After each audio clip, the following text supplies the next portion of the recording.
Assalamualaikum warahmatullahi wabarakatuh. Alhamdulillahi rabbil alamin.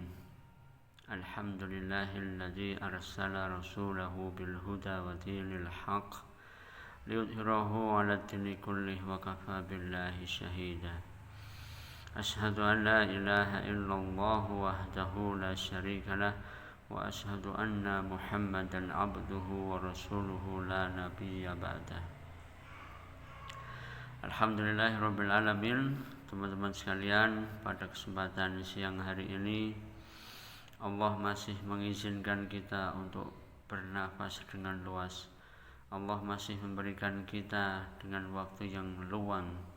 Allah masih memberikan kita kelonggaran, baik itu dalam kelonggaran harta, kelonggaran jabatan, maupun kelonggaran waktu luang, yang semuanya ini semata-mata adalah ujian dari Allah Subhanahu wa ta'ala. Untuk itu marilah ini semua kita sadari, kemudian kita syukuri dengan alhamdulillahirabbil alamin. Salawat dan salam mudah-mudahan Allah senantiasa curahkan pada panutan kita Nabi Muhammad sallallahu alaihi wasallam. Mudah-mudahan atas kegigihan kita bersama dalam menaungi Islam, dalam mempelajari Islam, dalam belajar hal apapun tentang Islam, mudah-mudahan nantinya Allah memberikan syafaat melalui Nabi kita pada yaumul akhir kelak.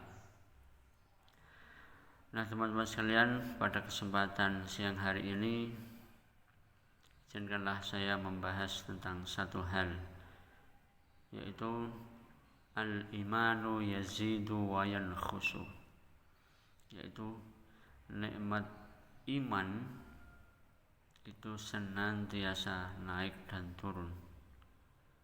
Nah, bagaimana dengan realita yang terjadi dalam diri kita? Iman naik itu karena ketaatan kita bertambah kepada Allah Subhanahu wa ta'ala, bertambah dengan belajar, bertambah dengan pengamalan, dan belajar dengan pemahaman dari apa yang sudah kita pelajari bersama. Lalu iman itu akan turun dengan banyaknya maksiat yang sudah kita lalui, baik itu maksiatnya melalui semua organ tubuh, maupun maksiatnya hati yang mulai berkarat karena jarang mengingat Allah Subhanahu wa ta'ala. Nah, berikut mudah-mudahan bisa menggambarkan kepada kita betapa nikmatnya iman itu bisa naik dan turun. Namun kadang yang terjadi pada kita bukan naik dan turun, tetapi masuk dan keluar. Nah, mari kita simak yang berikut ini. Nah, berikut ini adalah gambaran sederhana betapa iman itu naik turun, naik karena ketaatan dan turun karena kemaksiatan.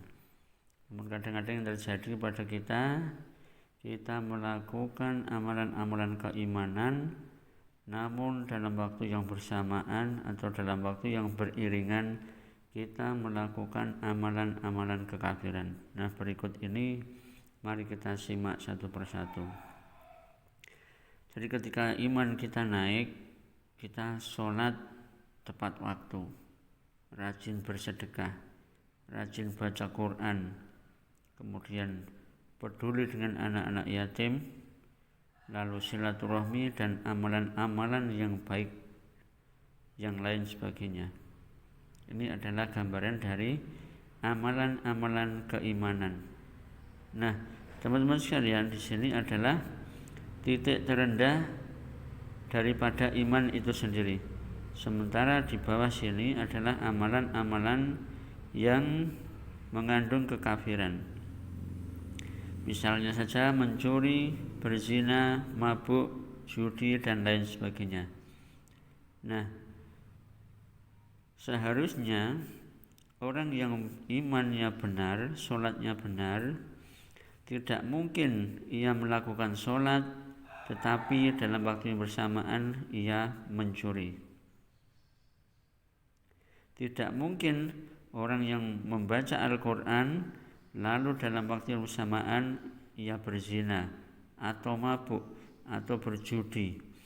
Atau tidak mungkin juga orang yang sholatnya bagus, orang yang sholatnya benar, dia berbuat kemungkaran, misalnya merampok, kemudian mencuri, atau dalam istilah kita yang lebih banyak dikenal adalah korupsi, dan lain sebagainya.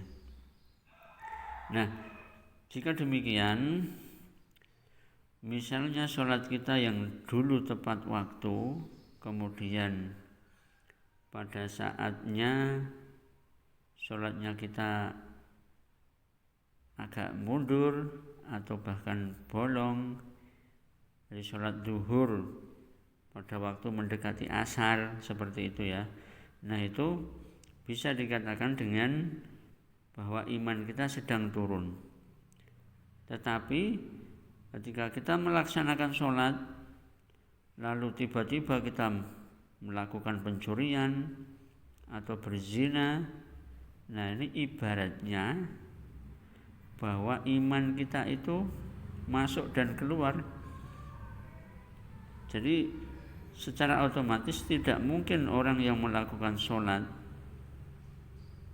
lalu ia melakukan pencurian, lalu ia melakukan perzinahan, karena ini batasnya sangat jelas. Di sini adalah amalan-amalan keimanan, lalu di sini adalah amalan-amalan kekafiran. Tidak mungkin orang yang melakukan amalan keimanan dalam waktu yang bersamaan melakukan amalan kekafiran. Nah, kadang-kadang ini yang terjadi pada kita, maka sebaiknya kita harus memahami ini semua agar sholat kita tidak sia-sia, agar sholat kita terjaga dengan benar, agar maksud sholat yang mencegah dari perbuatan keji dan munkar itu benar-benar terlaksana. Nah, demikian itu teman-teman sekalian, mudah-mudahan bisa diambil pelajaran. Demikianlah untuk pembahasan pada siang hari ini dengan tema Al-Imanu Yazidu wa Yanqusu. Mohon maaf apabila dalam saya menjelaskan banyak kesalahan dan banyak kekeliruan. Mudah-mudahan kami bermohon Allah Subhanahu wa ta'ala selalu membimbing kami ke jalan lurusnya. Assalamualaikum warahmatullahi wabarakatuh.